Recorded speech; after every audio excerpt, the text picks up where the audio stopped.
When he first came to me, Khabib would just destroy everybody. I used to tell Khabib, relax, relax, because he didn't speak English. I thought you meant go harder. That's when I knew this guy could be the greatest. Javier Mendez is the legendary head coach of American Kickboxing Academy, widely known as the man behind some of the greatest fighters in MMA history. Over the years, he's trained and guided champions like Khabib Nurmagomedov, Islam Makhachev, Daniel Cormier, and Cain Velasquez, building AKA into one of the most feared teams in combat sports. Sam Montgomery want nothing to do with me. Yeah, let's go. You're in a wheelchair. I want to beat your ass. But I didn't say it that nice. Okay. Oh, no. If I watch the fighter in person, he gets to train with us, then I can see his potential. I can evaluate if he has the ability to become a world champion. What is your opinion on women in combat sports? I think women are more warriors than men. Yeah. You fear losing. Yeah. And if you don't fear losing, then you're not a real true fighter. Hey Conan,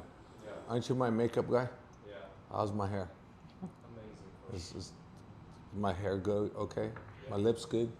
Chapped enough? Good. Mine? Hey, he's my makeup guy, not yours. No, mine too. It's both of us. I hired him for I don't both see of us. anybody over there. Nobody over there. I see somebody over there. How do you pronounce your My name? your clothing name? La Michaux. La Michaux. Michaux, like Michaux. an O. La Michaux. Yes. Like oh, not Michelle. Michaux. Michaux. La Michaux.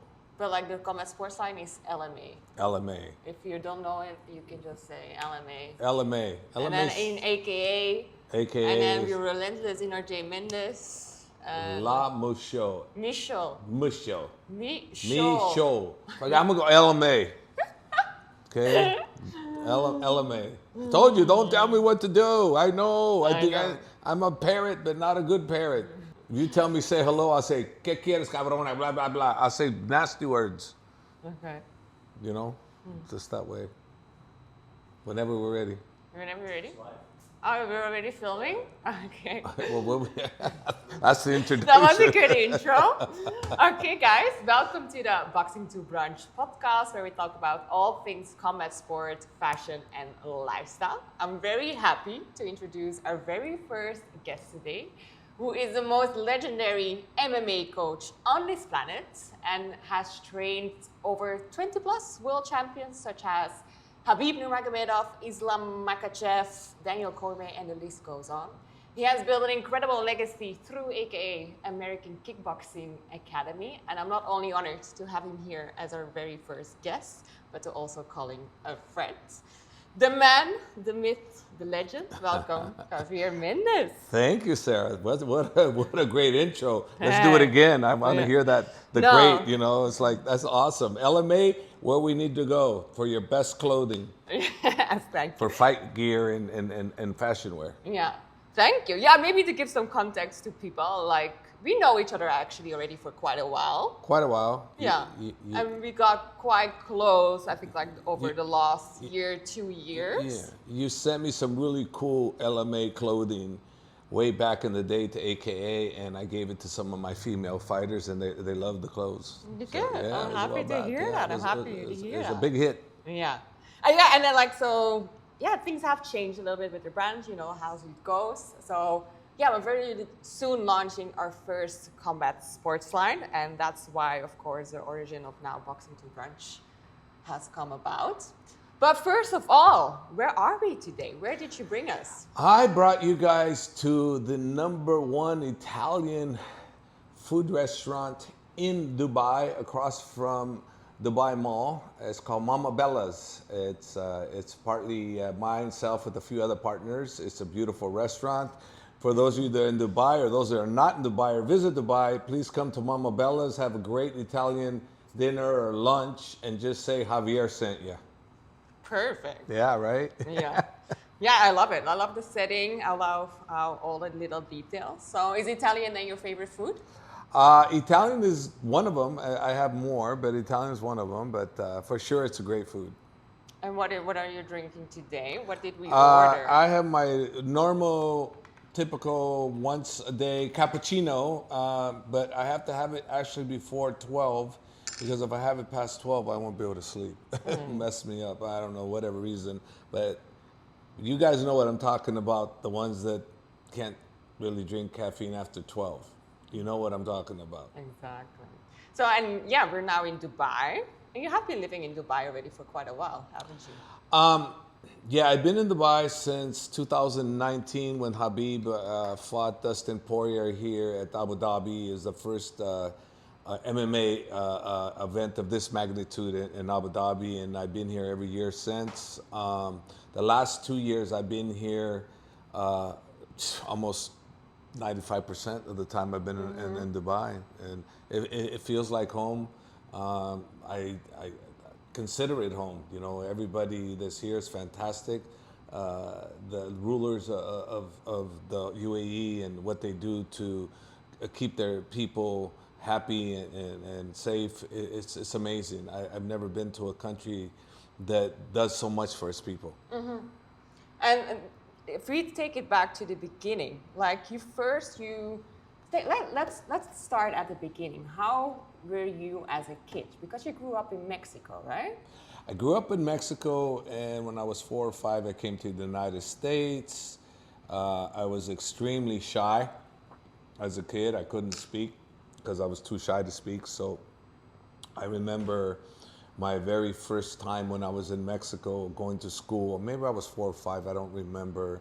But the only thing I do remember is something happened in the classroom, and I guess I wasn't a good kid or I didn't listen well, but the teacher made me climb a willow tree, grabbed the branch, came back down, and she whooped me, him or she whooped me in front of the class. Whoa. I remember the whooping. I don't remember it was a he or a she, but I remember the whooping, and I don't remember why I got a whooping, but it had to have been because I couldn't speak probably because I was very shy. Yeah. So yeah, that was a little fun.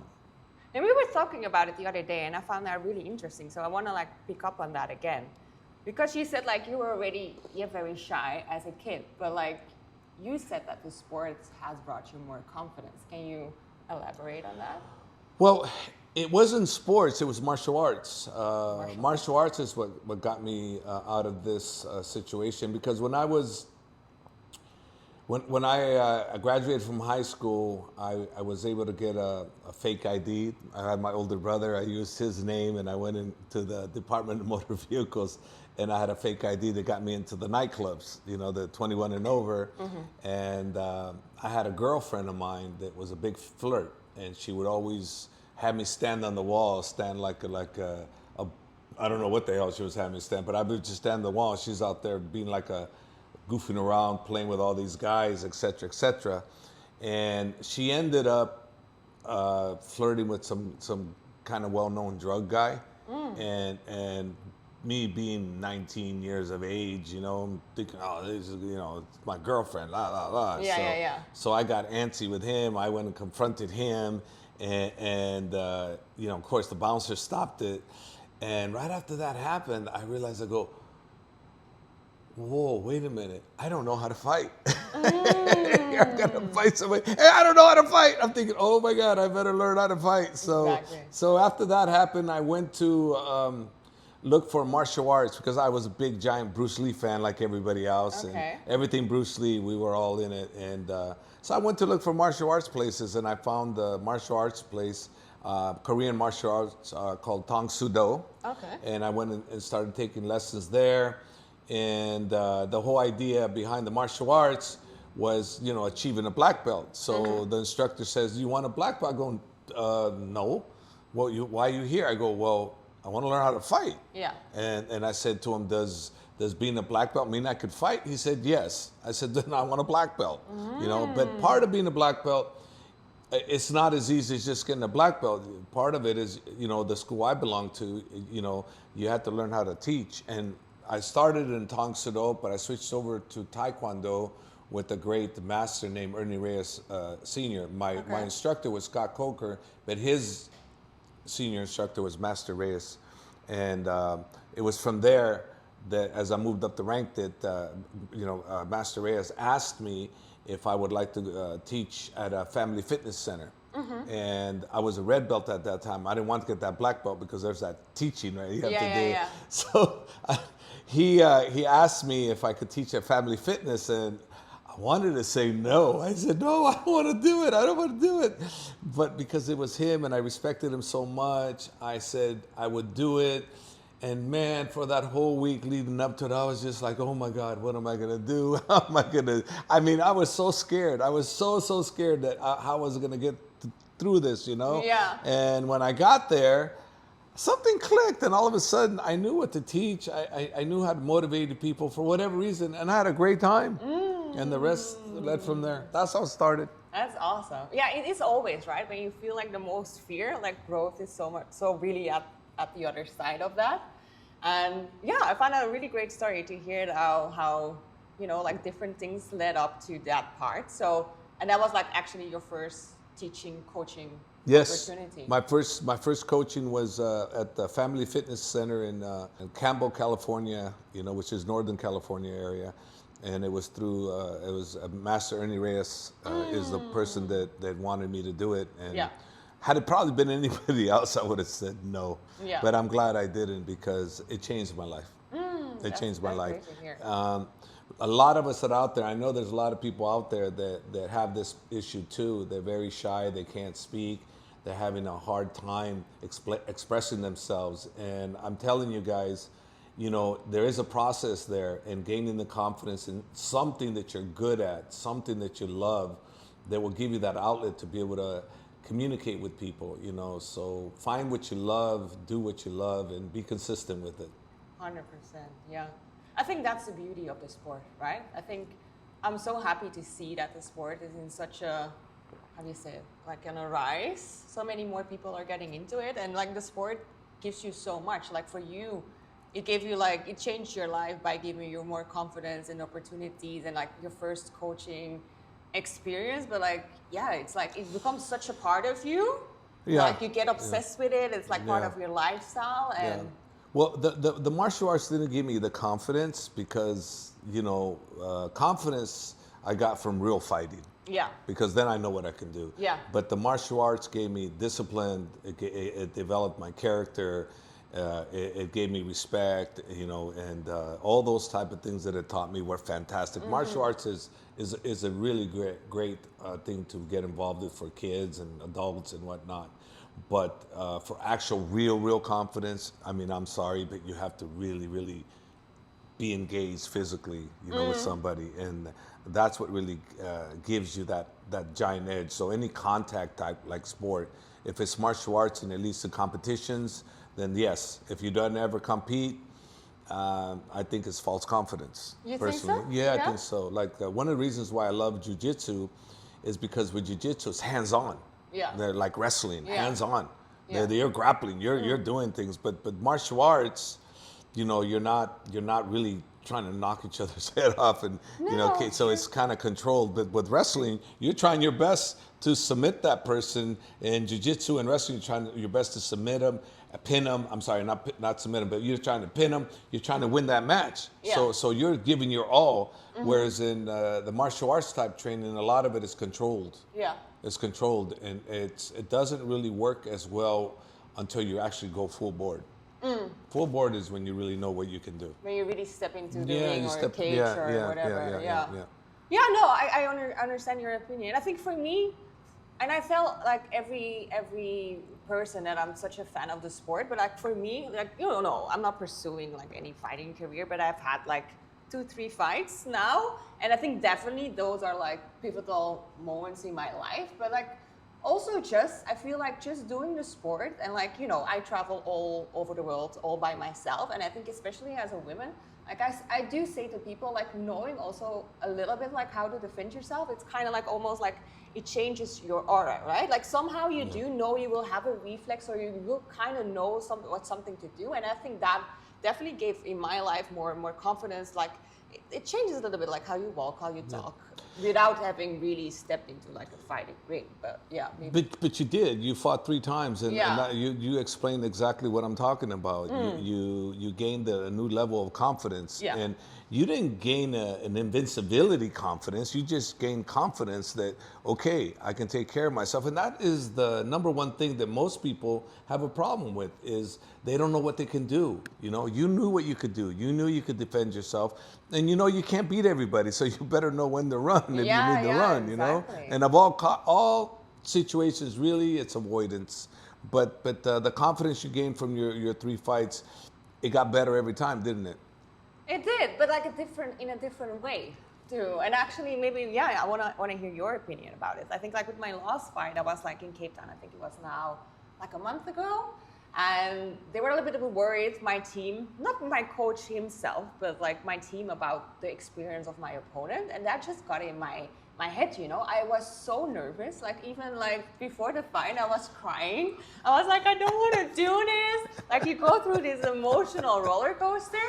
And then kind of like intuitively, I knew like, okay, I need to do this just for my own growth. And, you know, I'm so nervous and like scared to just do it. But like, I don't think I was scared to get hit in the face, and especially not on my level. You know, there are different levels to it. But it was more of like letting go of the outcome, right? Like not being in control of the outcome, and you don't want to like fail. And also like in the ring, like, I don't know, it just got to my head. Like I did well, but somehow I lost so much of my technique. Like, why does that happen? Like, what is your experience with? Well, when it comes to the actual fight and your nerves, the nerves are the number one reason why I almost quit fighting so many times. Yeah. I was a bundle of nerves. I couldn't handle it. I could not handle it. It was too much, I know. you know. And I remember one time when I started as an amateur, I used to spar this number one world champion. He became a world champion after named Sam Montgomery, and he weighed like 10 pounds lighter than me. And every time my coach would have me spar with Sam Montgomery, I got beat up every time. Yeah. And I was like, I'd sit in the car going, gotta spar Sam today. He's gonna beat the hell out of me. Why am I doing this? I go, screw this. And I'm thinking, I'm gonna get in my car, I'm gonna go home, I'm not gonna get beat up again. So, finally get out of the car, I go in there, I spar with Sam, I get beat up. But after I got beat up, I'm like, you son of a bitch, I'm gonna get you. I'm gonna get you. I'm gonna get you next time. Yeah. And every single time it was like that until I got better. Then it got to the point where I got so damn good, Sam Montgomery wanted nothing to do with me. Whoa, They want nothing to do with me. Let's go. Yeah, let's go. Sam, if you're listening to this, still to this day, as long as it's been decades later, I still, if I see you, please let me have one opportunity to beat your ass. Let's go. You beat me all those years. I just won one time. Even if you're in a wheelchair, I want to beat your ass. He beat me bad. He never hurt me because he was lighter. Yeah. But I could never touch this guy. Yeah. But he was a pro. I was an amateur. Yeah. But Different regardless levels. of what happens in the fight thing, you fear. And it wasn't, I didn't fear getting hurt. And that's the thing with you. It wasn't the fear of getting hurt because you're sparred. So you know, it's the losing. It's crazy, People don't right? understand. Nobody wants to lose. No. Like if you're a singer and you're going to go out and sing, you want to knock it out the park. So when you're brand new as a singer and there's a big crowd out there, you're like, oh crap, I wish all those people would go away. Maybe I can sing to a couple people. Yeah, you're always more confident than by yourself. But once you get good, you want the whole arena there. Yeah. You want it packed. Like when I was fortunate to become a world champion, I went from when I first fought, I wanted nobody there. At the end, I wanted everybody there. Yeah. I wanted the whole place packed because I was good. Yeah. And I wanted to show my craft. Yeah. You know, That's good. and the biggest fear I always tell people is not about performing, it's about winning or losing. We don't want to lose. Yeah. That's what puts a lot of pressure on us.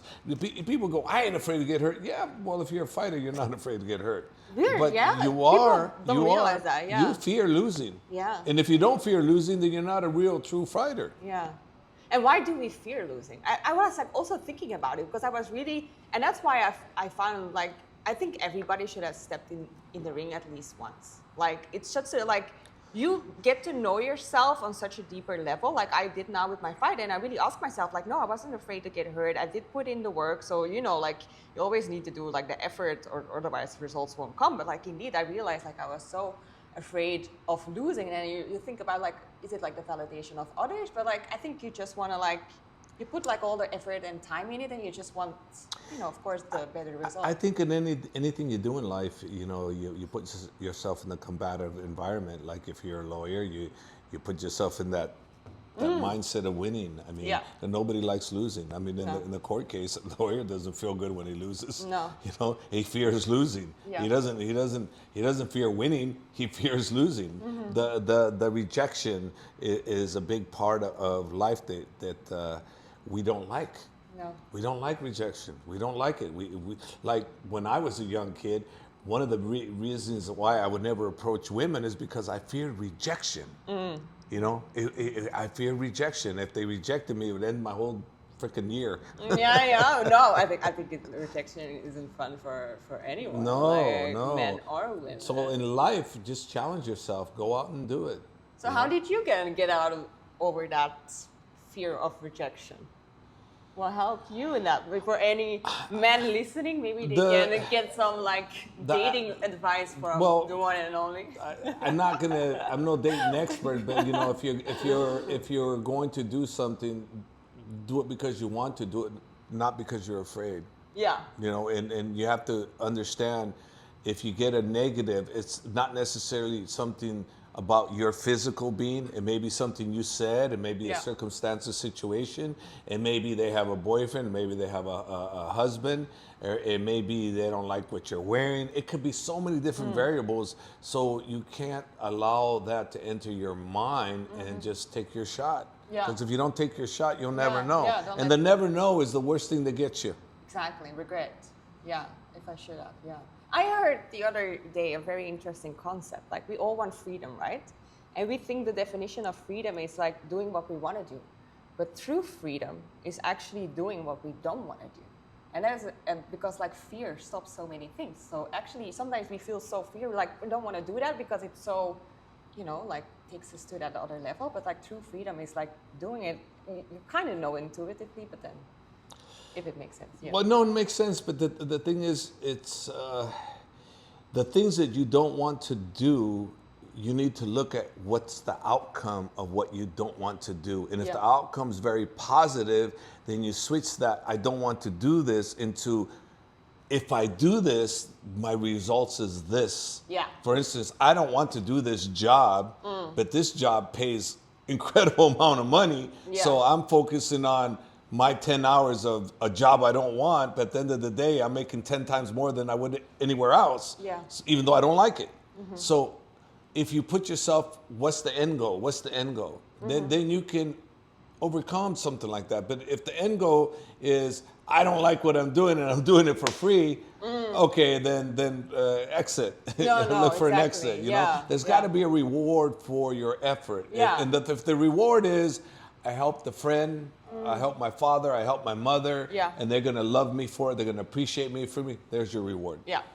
So if you're finding a reward in something you don't like, that makes it easier. If you find no reward, if you're doing something and let's say your mom says, go do the lawn, but you know you have to do the lawn, and your mom, once you do the lawn, your mom is gonna say something to the effect, okay, didn't appreciate you. Yeah. You don't feel good about doing the lawn. No. You hate doing the lawn, but if your mom is gonna give you that reward, or your dad's gonna give you that reward of making you feel good, or even give you money, or go take you to get some treats or something, you know, then it's like that tedious thing you did ended with a good result. So if you think of it like that, it'll help with the boredom or the negative of something you don't want to do. No, 100%. Yeah. So if we then go back also to yours, so you started coaching, that brought you more confidence. And when did you then get into fighting? Walk me through that kind of process in your life. Well, what got me into fighting? I used to be a would've, could've, should've guy. I was one of those guys that never accomplished nothing during high school because we were too poor. So I didn't get to play baseball. I played baseball after school, this and that, but I never got to play organized, baseball, football, or basketball. But I was an athlete in my heart, and my parents were too poor, and so obviously I wasn't gonna get, even though it was only $10 here and there, I wasn't gonna get to do those things. So when I got out, got my own job, my first job was my senior year in high school. I worked as a dishwasher. And I actually saved enough money to join football. So I played varsity football 1 year and for Andrew Hill High School. And we were actually our MHL champions, and we did really, really well. But anyways, there was always a sports person inside of me, and I want to accomplish that. So when I was with my roommate named Juan Alexander, who passed away, God bless his soul, you know, we were doing track, we were running around the track, and he says to me, you know, I was talking about I could be a champion, I could be this, I could be that. And he says, you stop. He goes, stop. I go, what? He goes, you need to shut the F up. And I'm like, look at him, like, what? He goes, I'm tired of you talking, I could have, I would have, I should have. You ain't never done shit in your life, so shut the hell up. I don't want to hear it. Yeah. And I'm like, inside I was burning. I was like, oh,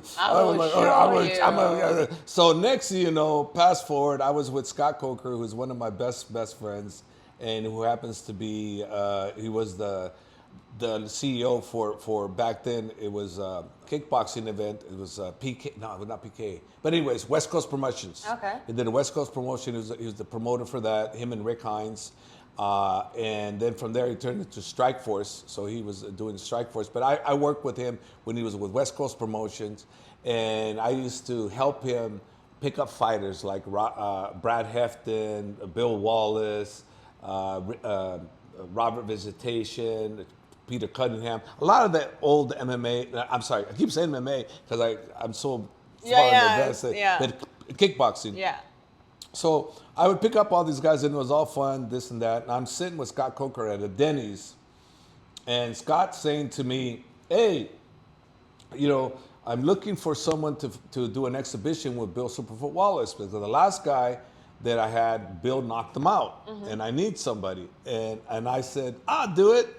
And I was joking. I wasn't serious. I was like just being my regular would've, could've, should've. Scott, of course, you're on.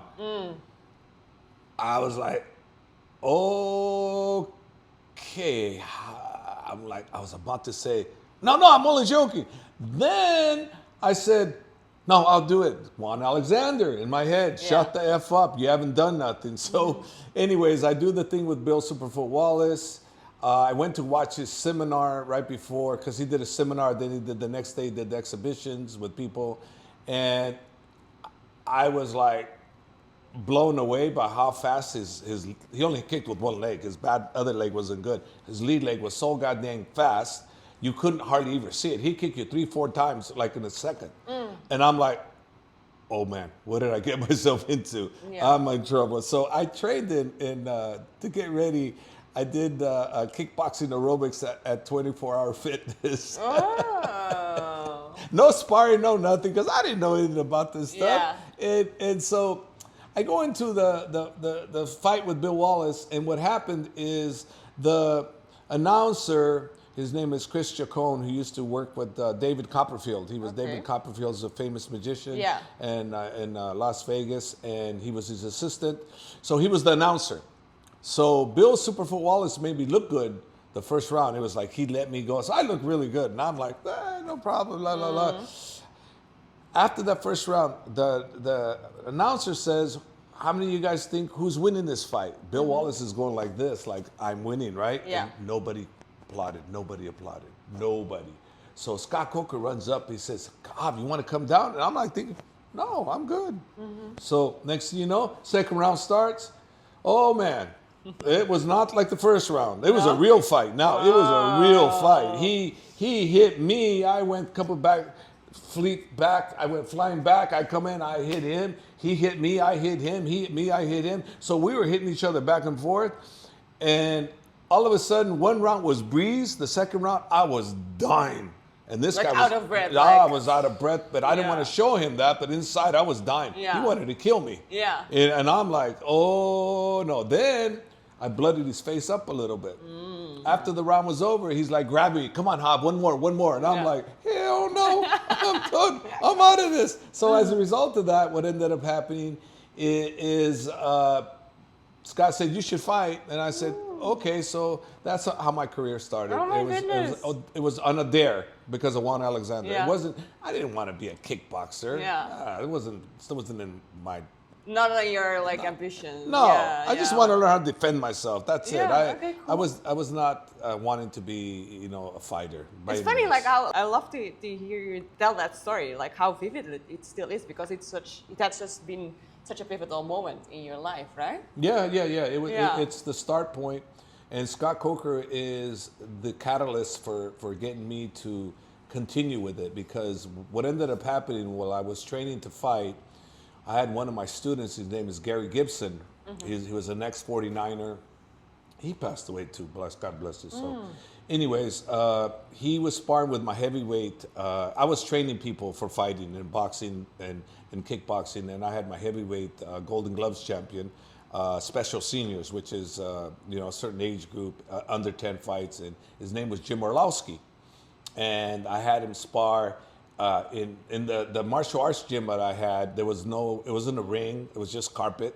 And he was sparring, Gary Gibson, and Jim Orlowski hit Gary Gibson with we call the Pop Special, because my coach, Walter Pops Carvalho, he basically used to always throw overhand right. Jim Orlowski hit Gary with an overhand right. Just went over. Boom! His head bounced, and my eyes popped up. I'm like going, I froze. I literally froze. I was like, and Lynn Schutz, who was a good friend of mine, he ran up and he got on Gary and helped him, this and that. But I was still in shock. I was like, what the hell? Then, right after that happened, Gary Gibson kept repeating, what happened? I said, you got knocked out. It was, good job, Jimbo. And I'm going, and Jimbo's like, yeah, okay. And 30 seconds later, what happened? Oh, you got knocked out. Oh, who knocked me out? Jimbo. Oh, good job, Jimbo. 5 minutes later, what happened? I'm going, what the hell's going on here? I didn't know. I had no idea what concussions were. I didn't know anything. All I knew is this scared the living hell out of me. Next thing you know, I'm going to do my own fight, and Scott Coker is going with me because he's going to corner me for a fight at Benny Urquidez. It's in the Jet Center. It's called the Jet Center in Van Nuys, California, in one of those kind of like, kind of sort of gang kind of areas, sort of not, sort of yes.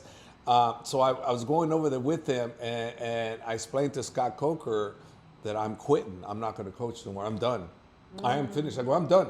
Yeah. And he goes, no, you're not. This is who you are. This is who you're meant to be. And I'm like, wow, I got confused because I was a real estate agent. Really? Yeah, and while I finished, while I finished the fighting, I was going to go back to real estate. Oh my goodness. Because that's where the money's at for me, real estate. Yeah. The martial arts, there's no money. For me, it was just, I need to climb Mount Everest. Mount Everest, I never climbed, but I said I can climb it, no problem. You have that. So I have to go climb Mount Everest. That's where it all starts, right? I got to climb Mount Everest. So that was it. So he said, no, you're not quitting. And if he'd never said that, if he would have said, I don't blame you, my whole legacy of who I was, maybe I'd have been the dishwasher the rest of my life. or maybe the typical, what everybody says, a construction guy or something. I'm just joking, but the bottom line is, it changed my life because I stuck to it. Because Scott Coker's words were, you're not quitting, this is who you are. So then at that point in your life, you were pursuing like a kind of like a fighting career, or was it always combined with coaching? Or like, did you then at one point, when we go back to your first story, did you then always want to be a coach? Like, what were your ambitions at that time? How did that move? I never wanted to be a coach. Never. No. No. Why not? I just wanted to climb that mountain because Juan said I couldn't. And once I climbed that mountain, I was going to go back to real estate. Really? I had no ambition of doing anything like that. None, zero. And just one thing led to another. I became a world champion, and Scott Coker allowed me to take his gym because he moved over next door to a much bigger gym. So he said, you can take over my gym. So everything in my life a lot of it relates to Scott Coker as Wow. being the catalyst to really help navigate me in every which way, from being my promoter, from being my best friend, to everything. Scott Coker really put me where I'm at today, and I owe him a lot, to be honest with you. He taught me a lot of what I know in regards to promotions, because he's one of the top promoters in the world, and he taught me a lot. But yeah, no, my goal was never to be a fighter. It was to be a real estate agent. I just did fighting, and I knew I couldn't be a realtor and a fighter at the same time. Yeah. It's too difficult. Yeah. You have to stay consistent with one thing if you're going to be the best, or try to attempt to be the best you can be. And I'm not saying everybody can be a world champion if you do your best at something. It just means you are the best version of you. And I want to be the best version of me. So the only way I can accomplish that is to be consistent and not to be distracted by other things. So I stayed consistent. Even my girlfriend would always say to me, goes, hey, come over. It was during the weekday for training. No, come over. I said, no. Yeah. You know, it was always no. I'll see you on the weekend. And even though it would have broke my heart if she broke up with me, I would never. No. I'm saying consistency. Consistency is the key, and love and desire and want to achieve something. Yes, it's the only way it's going to work. So that's how everything led. Me having the gym and fighters coming to me because they wanted that opportunity that I got. And I had like one of my best friends, Alex Kambabyan, who actually was my first actual from the beginning world kickboxing champion. And then I got many other people from there, but he was my first one. But I didn't want to be a coach. It just happened. Just kind of. happened. I know, that's beautiful. Beautiful to hear. Like sometimes life works in mysterious ways, right? Like having that person in your life that like guided you through a certain process, and then at one point all the puzzle pieces came together. Yeah. And I think it's beautiful what you said. Like if you want something, you need to go all in, right? I feel like it's almost like if you do something and you go 80% for it, you will only get like 80% return. If you go 100% for something, it's almost like 1,000% return, Show right? me your hat. Your hat? Your hat. Here you go. This hat here, what did you do? What did you do with this? What did you do with this? You went all in. Yeah. You went all in. And you brought it here because why? You wanted to mess up my hair? I also did my hair today. I'm not sure. Does it fit, guys? Oh, Does it wow. fit? Is it right on the money? Does it look good? Black on black? With a little red? I think it's cool. I don't want to mess up my hair too much, so I'm just going to put it like this. But hey, you were already looking good today, but now even better. I'm looking better. I look better with my hat, my LMA hat, because LMA. I can't LMA? LMA. I said LMA. Yeah. I said LMA. I'm just repeating. Okay, but I can't pronounce it, but I can say LMA. But anyways, results are effort. Yeah. You're making an effort. How long have you been doing this? How long? No, you How got long? the work. Okay, I put my hat. No, I'm good. How long have you been working on your clothing line? Good question, and thank you for asking. I think let me show the main brand I've had already 8 years, and now the combat sports line. I've been working on it like behind the scenes already for 2-3 years, but like now, we're in the final stages. I tested my samples in my fight in Cape Town. I'm going to Thailand soon after this. We're gonna film with like more fighters. There's so much content coming up. I'm gonna let them test my samples, and I'm very excited for what this brand is gonna bring. What I'm coming at, and what I want to get is 8 years of consistency. Sure. Okay, 8 years of consistency is every year more advanced than the previous years. Right? Yeah. Every year you're advanced more. And it's been a roller coaster, but like you have to be there in it for the long game. Like a lot of people approach me and they want advice, they want to have their own fashion brand or whatever, and probably like for you can probably relate. Like so many people want your advice, but like it's just a process, and it's just a roller coaster. And it's a roller coaster. Some days like you even think like, why am I doing it? Another days you're like, I'm gonna conquer the world. You know, it's like it's weird how sometimes it works, but that's you just have to put it in like quitting is not an option. You know, like that is just you're like not in my dictionary. You're doing like I did the Sam Montgomery thing. I'm in the car. He's gonna kick my ass. He's gonna kick my ass. I don't want to go. But then I go. Then when he kicks my ass, then I go. I'm gonna get him next time. So it's the same same thing. It's the same principle. It's the same mentality. You have to get knocked down and get back up, and you get knocked down 50 times, you get up 51. This old, cliche. You get right.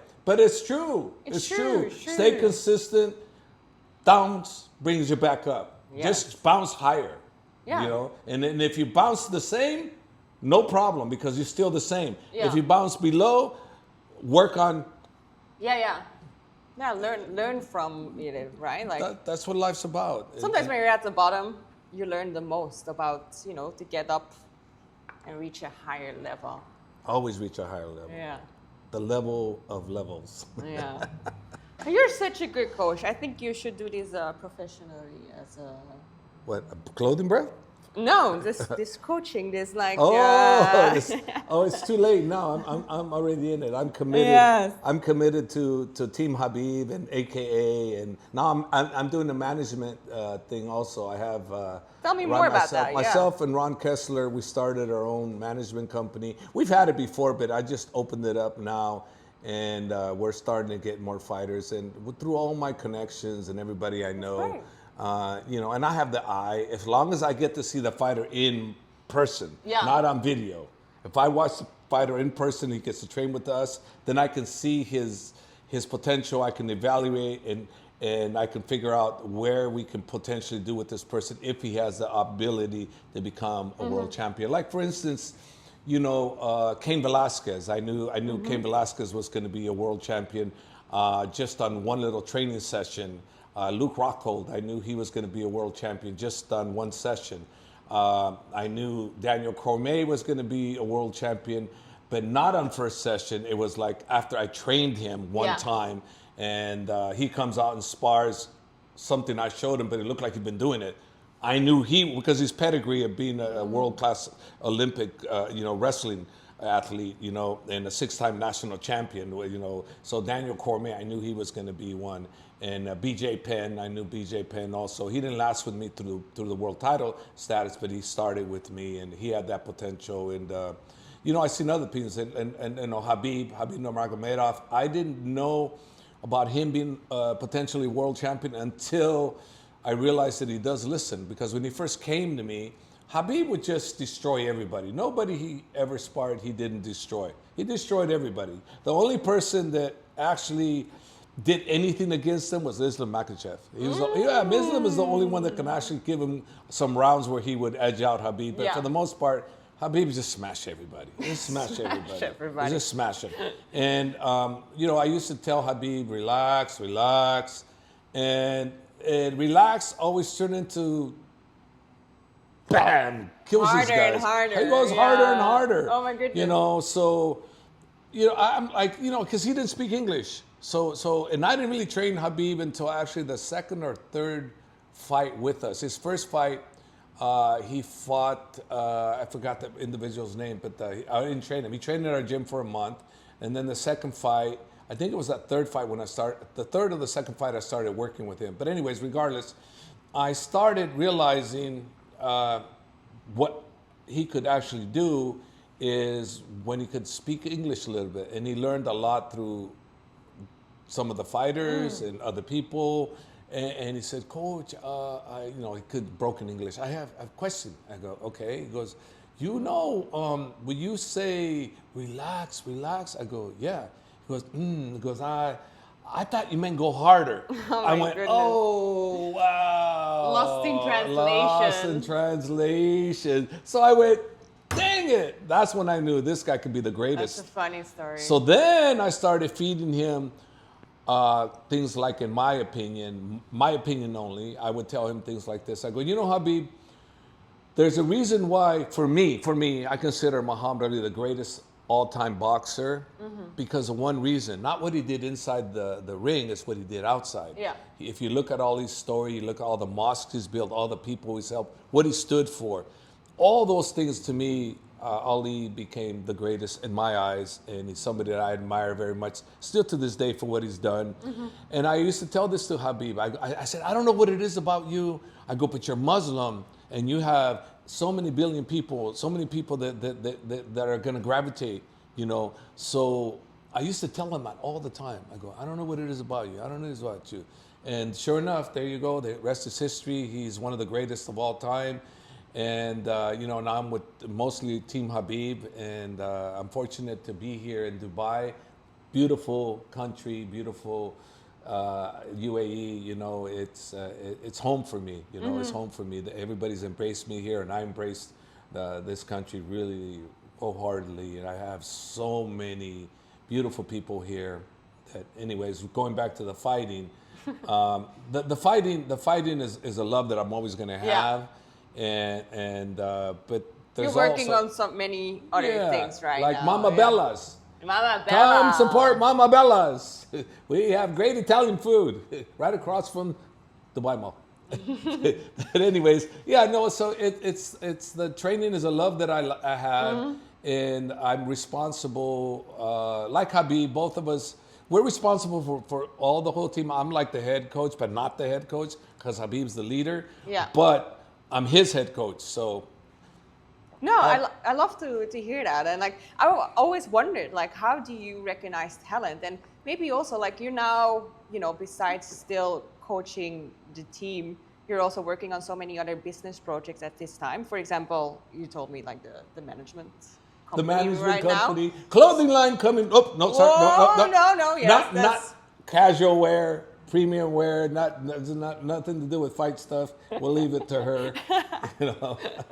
But no, I'm working different things. I have my book coming out. I'm super excited with that. Actually, I just signed for my book, guys. It's coming out. It's called In Your Corner, and it's not about my history. It's about my history only in the mental mindset and how I learned to get myself stronger mentally and achieve the goals that I wanted to through the mental process.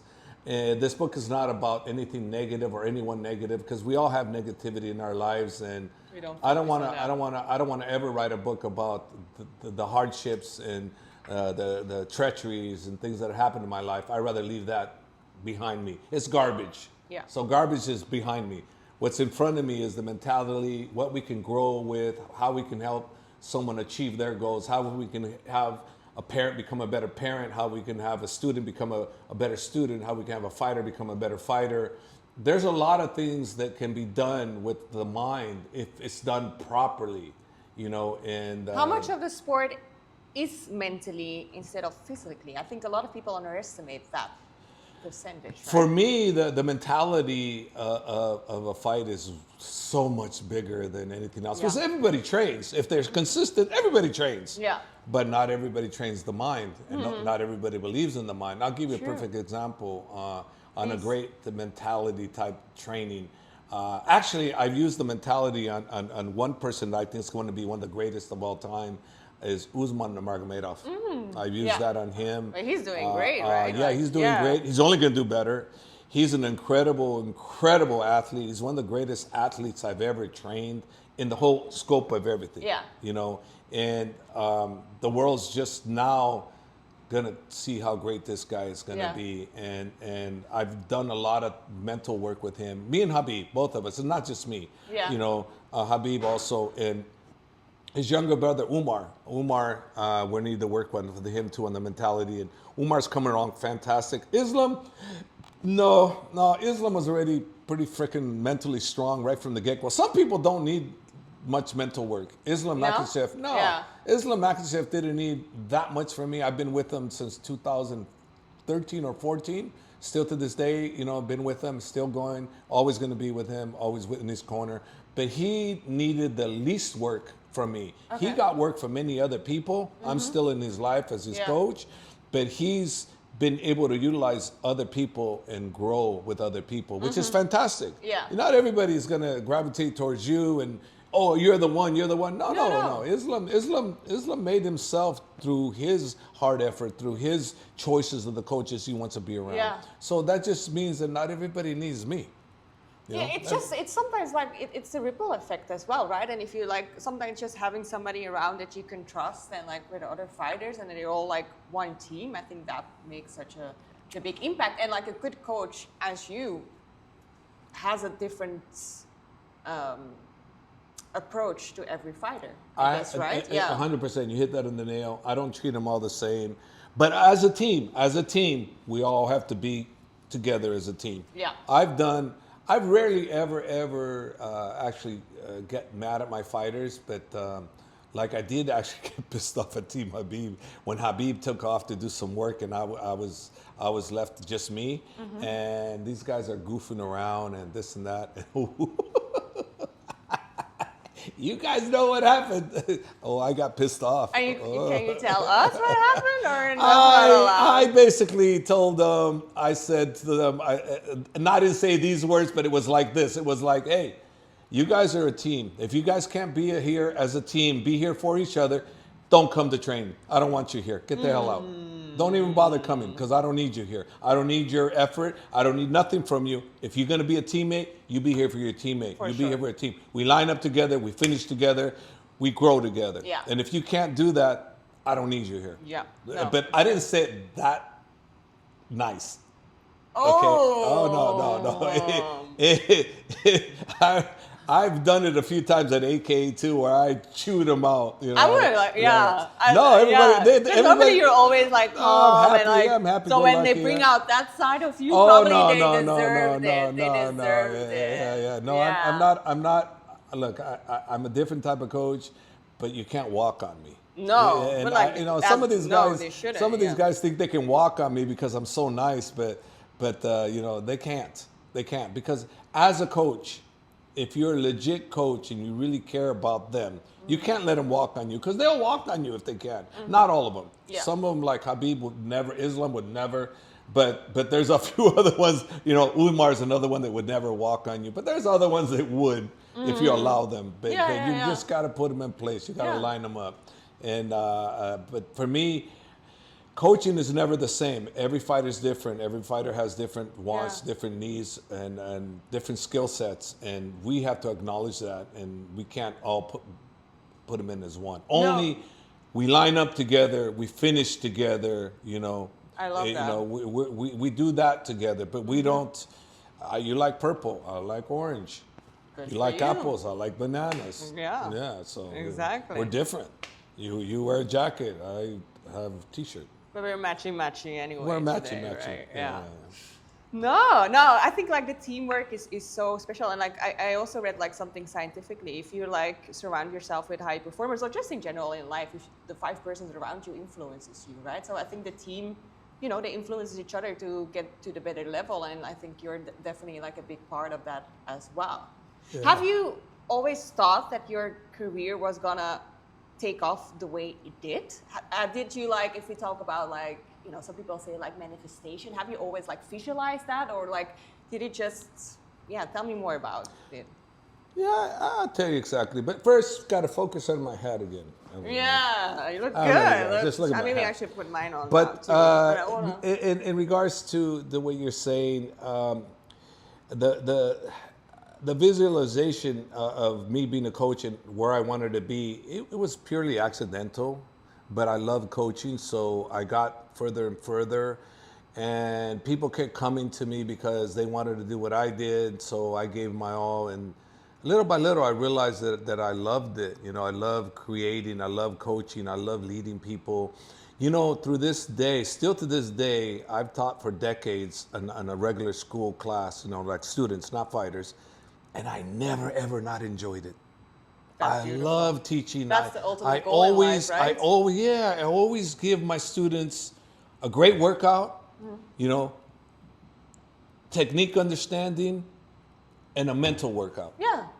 So they feel fulfilled after. Yeah. So we do that all the time. So I've started like that. Then what I do with the fighters is the same thing, as I build their mind, and I look at something that they're good at, and it has to be something that they're good at. It can't be something that they're bad at, because if it's something they're bad at, I'm going to turn the bad into the good right away. I would say, pivot. Your wrestling is not where it needs to be, and I'm not going to focus on the wrestling where it not needs to be. I'm going to focus on what you need to do to make the wrestling better. Oh, yeah, like that. And then when I see slight improvement, then I'm going to focus on that. Yeah. There you go. Last week you were here. Now you're here. Last week you lost 3 rounds. Today you only lost 2 rounds. Yeah. Last week you kept hitting with that right hand, Yeah. or he kept doing the double leg on you. Today only 1 double leg came in and only 1 right hand came in. Yeah. So when you start doing that, now I'm building you. Yeah. And you I'm appreciate building that you. more than just. Because now you're going, Yeah. oh, I did get better. You know, I'll give you a story on how all these things come about. Josh Thompson is one of my Strikeforce world champion. He's a great friend. And Josh Thompson is the reason why I became AKA coach. Without him, I wouldn't be with AKA. Brian Johnston is the reason why I got involved in MMA, because Brian Johnston wanted to be a fighter, and he was the first one I got into the UFC, because his a buddy he used to train him, Paul Polar Bear Varlins, again, he passed away too from COVID, so God bless his soul. Anyways, Brian Johnston is the reason why all this happened to me as a coach early. Who knows, I might have got involved later, but Brian Johnston is the reason I'm involved. But it's the building of someone's confidence, and it has to be real. So Josh Thompson used to go with this jiu-jitsu guy who was really good named David Camarillo. And David Camarillo would submit Josh Thompson every time they went 3, 4, 5 times around. They go 5-minute rounds. He submitted, bam, bam, bam, bam. Yeah. And Josh would be like, man, Hob, he kicks my ass every single time, blah, blah, blah, blah. I said, Josh, last week he submitted you how many times? He said, oh, this. I go, okay, how many times did he submit you today? He goes, 1. 1? Last week was how many? 1 was what? He goes, oh, you're right. Yeah. Okay. So now there's more evidence. Yeah, there's more evidence. Past this, 1 month later, guess who gets submitted? David Camarillo. Guess who submitted him? Josh Thompson. So what I do, I come up and go, now you got it. So that's how you build real confidence versus he got his ass kicked and I say, don't worry, you're going to be the best. You're going to be like, how? What am I going to gauge it on? How are you going to believe in me if I told you something? True. I don't like that, yeah. You know, it's like, okay, you're wearing clothing. You wear one of your clothing and you say to this person in your line, oh, you look great. That color fits you. This person looks in the mirror and is like, this looks like crap. Yeah. You know, why is she telling me that? No. Versus you say, you know, that's not the color for you. I think this color looks this. So then you project it, and then she sees your projection, and she appreciates your projection. Then all of a sudden she's like, oh, then I'm going to buy your clothes. It all depends on the way how you bring. You gotta sell reality. You gotta sell truth. You don't sell a lie. Fakeness never lasts. Right? Like nobody. Like, if you're fake, you're fake. Yeah, this is not fake. It's great. My hair is bad, but my hat's cool. It's so good. It's so good. We're in our Mamabella kitchen. So special sauces. Yes. Yeah, we'll after this we'll order some food and we'll let you guys know. Question for you guys though. I'm using your platform to kind of push mine. Okay. Go for it. I'm thinking, and I'm not sure, but I'm thinking of doing a Mamabella podcast where I invite people like my fighters to do a cooking show type thing. What kind of food? That was her idea, by the way, the cooking show. I'm stealing it from her. But I have other ideas. And I'm thinking about bringing other celebrity type people from Dubai. I want to help Dubai grow because I love Dubai. I love UAE. And I want to help as much as I can and bringing excitement to a beautiful country and beautiful people. And I think that the best way to do it is to contribute something that would be of interest. And I think my fighters are of interest. And I do know a lot of people that we could probably throw in a good discussion about things that people would be interested in. So drop a line on drop a comment down below. Yeah, drop below and then see what we got. And share. Yeah. Share. Please share. I'm excited. I want to see it, but I only want to see it when you cook then. I want to see you cooking. I can't cook. How are you cooking skills? No, I'm going to have a shirt that says, Hob can't cook. Hob can. If you don't try, you don't know. What do you guys think? I don't know. We want to see the one and only Javier Mendez in the kitchen. Hob can eat. Hob can't cook. Hob can eat. I'm going to make a t-shirt like that. No, I'm excited. I think you should really do it. I think it's going to be very interesting. It's a thought. It's a thought. At go Mamabella's and woohoo. We're maybe gonna do a woohoo. We're gonna do back and forth. Oyten, one of the Switch it up. partners, and Madridi, they gave me permission. So it's like this is like my home. It is my home. It's your home. You but feel it's good more here. their home. But it's my home too. Yeah.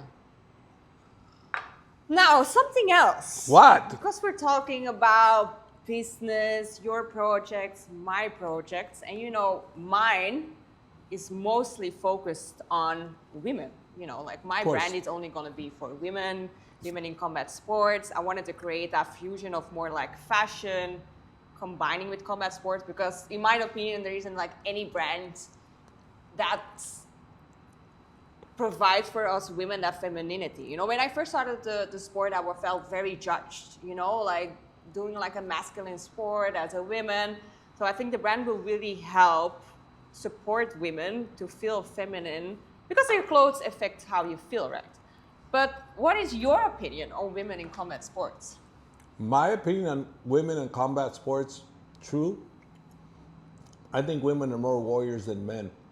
Oh, hell I yeah. see some women, when they fight, they freaking fight. They fight to the best of their ability. They don't bitch out. I've seen too many people quit and bitch out. They call themselves fighters. For me, look, I know some people, maybe they prefer just watching men. Me, I prefer watching people. And a woman fight, to me, is high level also. I love watching Alexa Grasso. I love women that can actually fight and have good character, good dignity. And she's a woman. Yeah. I love that. I love watching Shout her. out She's to a great woman. Alexa. She also wears my brand already. So Alexa, She does? Where's your grand? Yeah. Viva la raza. Thank you. Thank you, Alexa. You should be the next guest. Come on. Come on. Yeah. Then maybe I can have her on my Mamabella Dude, podcast. Alexa, we're calling you. Please come. Come to Dubai. Come to Dubai, Alexa. Habibi, come to Dubai. No, but I really, I enjoy them. I yeah. enjoy the women fighting. Thank you. Yeah, I appreciate you sharing I used to love like Christy Martin back in the day watching boxing, Layla Ali. I appreciate fights. Okay, to me, I'm not like everybody. I'm different. I appreciate fights and I appreciate effort. Yeah. And the women put down. Yeah, for sure. They put down. Look, in my gym at AKA, we have women training. We have fighters, good, yeah. and I'm. You've always had a mixed team? I've always been. Yeah. I'm pro everything. I'm pro everything. But listen, if someone is not into women fighting, no problem. Yeah, they can have their own opinion. They go play football. They go do something. Who cares? Yeah. I want to watch it. I agree. So it's not a problem. So someone says, "Hey, I'm gonna go watch like the Ronda Rousey Gina Carano fight." Okay, I'm gonna watch. But maybe other guys, I don't want to watch. But I'll watch because to me it's entertainment. Yeah, just I do like what you it, want so I will watch. Yeah. I will and watch. I think just with any sport, not only like martial arts. Or, No. It's always more fun if you know the person, if you're a little bit, engaged to their story or whatever, right? Like if you watch football or something and I don't know anybody playing, I don't interest me. And as soon as I know a little bit of the fighters and stuff, you're much more intrigued in watching anyway. But yeah, no, I appreciate that. I think us for women, and I think much more women are getting into the sport, which I think is really great. The other one I like Lei Wei. Lei Wei, she's from China. She's a badass. I like watching her. Yes. I like the champ, Valentina. She's incredible. And I like Joanna. I used to like Joanna. Joanna's a fierce warrior. Out. A fierce warrior. I love watching her fight. She's a fighter. Yeah. She's a fighter. And to me, like I said, I'm different. Let me give you an example of something that happened in my gym that this really pissed me off. I went off on my guys. Long time ago, before a very famous woman fighter named Miesha Tate, before she was starting on her career, she came to my gym. And she's very attractive, has an incredible physique, but super dedicated to training. Very focused, very focused. And the guys were like, oh, it's my turn to grapple. My turn to this. Okay, class is over. What do you think I did? I said, I'm disgusted at you guys. I'm not happy. She's not here to be ogled. She's not here to play with you guys. She's here to train. She is not here to be your object, okay? She trains harder than most of you guys and has more heart than most of you guys. So you know what? Shut your shit. Yeah, 100%. You know, I go, I don't appreciate it, and Yeah, it's not, she and should. I don't expect it. She's here to train. And the So you gym- better respect her for that. And the So- gym should be like a safe no, space, but the right? thing Yeah. is, men feel a woman's attractive. They're not there. They're not there to be oogled by men. No, okay? not They're at there all. to train. Yes. And if I saw that let's say Miesha was there for that, I would just go to her and go, excuse me, very nicely. I said, maybe you should go to the classes because I can't have you here. But she was a hard worker. Yeah. She was a hard I worker. think 100% I agree. And I think like, yeah, exactly. A gym should be like a safe space. And, you know, I think that's so healing about the sport as well. I think been traveling all over the world, and where I spend the most time is actually Thailand. And I've tried like so many gyms, also aka Thailand, of course. AK Thailand, Mike Swick! Shout out Mike. For all the superstars, all the celebrities go to AK Thailand. Yes. Mike's the number one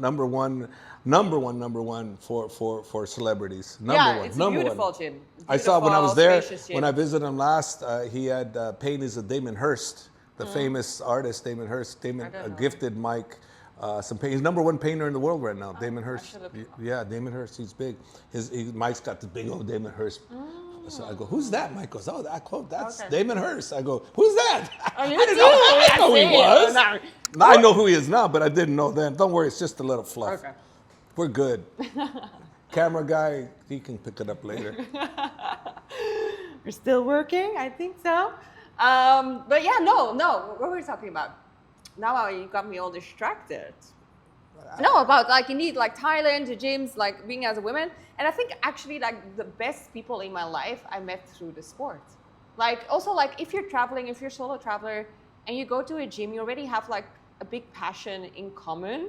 And it's so easy to connect with people, you know, like it's beautiful, like how it transforms your relationships, your life. And, you know, with the sport, you just get obsessed with it. You go and live and breathe it. Like as soon as you start training, you're like shadow boxing at home. You're like watching the fight. You're going to connect with people to watch the fights together. There's so much more. It has such a ripple effect of so many other aspects of your life, right? Yeah, and I'll give you an example of what you're talking about. I'm going to go even further on how this works. We don't realize it, but you know, all the opponents that I have fought in my life, if I ever met them or saw them anywhere, I didn't know them. I never spoke to them. We try to kill each other, and next thing you know, I meet them on the street or they come visit me. I'm hugging these guys. Hey, how you doing? We're like, Respect. Hub, Yeah, are you guys close? I go, no. We fought each other. But you're acting like, I go, because we shared something that was. Yeah, it is. There's so much. Yes. So a person Yeah. that shares martial arts with you or shares a sport with you or shares a test with you or a skill set, you have a lot in common, so they share. But there is no bigger bond that I've seen than a fighter's bond, like a wrestler's bond, fighter's bond, jiu-jitsu's bond. sure. People that have competed with each other, they don't even know anything about each other. All of a sudden, he's like my best friend. And after you leave him, you're going, shit, I don't even know this guy. Yeah. What happened? Yeah. I don't know what it is. Why we do that, but only thing I can think of is that we have a lot in common and we shared something very special with each other. It's very unique. And what would you say to anybody that's like, you know, interested in the sport, but they don't dare to take that first step? You know, because I can tell, like, especially, not for everybody, it can be quite intimidating. You know, entering a gym, you think, oh, they're all better than me, they're gonna kick my ass or whatever. Like, what would you say to a person for like their first time getting into the sport? Well, I would say this, you know, I hear at my gym, I used to work the front desk. I did every part of the gym. I didn't just become the owner. I was the front desk person. I signed you up. Which is pretty I did unique as teaching. well, you know, I did being everything. coaching and running that business. Yeah. So I used to do everything. So I used to hear these, oh, I'm thinking of coming here, but I'm going to get in shape first and I'm going to come. And I used to laugh. I go, you're going to get in shape, you're going to come here. And I used to tell myself, okay, well, you'll probably never come back because if you have to go somewhere else to get in shape, this is where you get in shape. This is where it all The starts. sport is the best to get You in want to shape, learn how to for swim? sure. Learn how to swim, throw them in the pool. That's what they do with some babies, right? Yeah, I've throw seen them in the videos pool. where they're just throw But that babies in the is pool. the actual number one thing. It's not, I got to get in shape. Let me lose 10 more pounds before I come train here. No, because like I feel you gotta losing do the it. pounds, if that's a goal, it just comes natural. Like I think the beauty of the sport is like you're always learning. You're always learning. It never stops, right? You can No, it never always stops. improve yourself. It's a good workout. You're all sweaty and It's the mental. and just the you feel mental. so fulfilled. It's an individual sport, but also it's also like a team sport, kind of, right? Like I don't know, like you need If to you have yeah. good teachers Yeah. that are with you too, they'll guide you through it. They don't expect miracles from you And like nobody- everybody else. And nobody judges, right? No. People no. think if I enter like a gym and I want to get into the sport that people will judge them, but it's the opposite. Like we all started there, and like there then different levels to it, but like we all need to start somewhere. If you want to go for it, just go for it, and maybe soon also here in this region, Mamabella. Mamabella? No, I like Mamabella. Yeah. No. No, look, listen. The best thing to do is if you really want to do it, just do it. Yeah. And let them handle what they do best. And that's coaching, teaching, martial arts, whatever it is, whatever sport it is, whatever activity. Don't think. If you think yourself out of it, just do it. Yeah, exactly. Yeah. That's the way to go. And going back to your management, how can people apply for it? How does that work? Like, I have no idea. Do you want to, like, can they send applications to get into your management company? Like, they can go to my site on Instagram, AK and then leave me a drive there. But then they can also go to our website. You'll drop the link. Yeah, in drop the link the description. drop the link. People I think it's go KMS. follow and tell me how then. Well, basically, look, listen. Bottom line. There's just two of us. My son, Javier Mendez, may join us on the team, which I've asked him. I want him on board because I want him learning. I can teach him. He goes, Dad, I don't know anything about it. I go, And he's already stepping pretty well in your he's footsteps, doing his, right? No, That's my son, amazing. yeah. That's amazing to see. He was 2 days in a row. He took one of his fighters that he's trained, Ian. Ian went to fight in Philadelphia. He won, I think, first round, second round KO. Then the next day they went to another place where a lot of the amateur kids fought, and everybody won. I think it's 10 fights, 3 jiu-jitsu people, they all won, and 7 MMA fighters and 6-1. So my son and Ron Kessler are doing an unbelievable job at AK, the original house. Yeah, they're doing great. They're rebuilding because when I left, a lot of top people they don't go there no more. But they're still building their own great team, and they know the formula, and so it's all good. It's all good. But yeah, KSM I believe is at Instagram. Awesome. And they can look at it there. But you know what? I'm gonna look real quick. Sorry, you guys. I'm gonna look real quick because I want to make sure I'm correct. I think it's KSM though. Also, talking about people, wanting to apply, if you're pursuing like a fight career, if you're a lady and you want to like get part of my brand, we also launched an ambassador program. I will also drop the link in below. So you can, be the first to get new samples, try along with us, get maybe sponsored, get a commission on sales. It's like a whole program. So if you're keen, we would love to have you there. We already have a couple applications, but definitely, go for it. Go for it. KSM. KSM? Okay. Found it. We'll put it down. We'll put it down below. KSM. That's really great. Okay, I think it's almost time for us to go really enjoy our brunch. But lastly, Javier Mendez, you're always the first one to help and support people. Is there anything that we can do, me and the people listening, to assist you in your upcoming projects? Anything that we need to know or can, just help you with? Look out for my book, In Your Corner. Yes. IYC. It's about building the mental strength and how I use real techniques on my fighters that helped enable them to become some of the greatest fighters that we've ever seen. And I have more fighters that I'm working on that. But my biggest gift is not the technique part, it's the mental part. And it's realism. So that's one.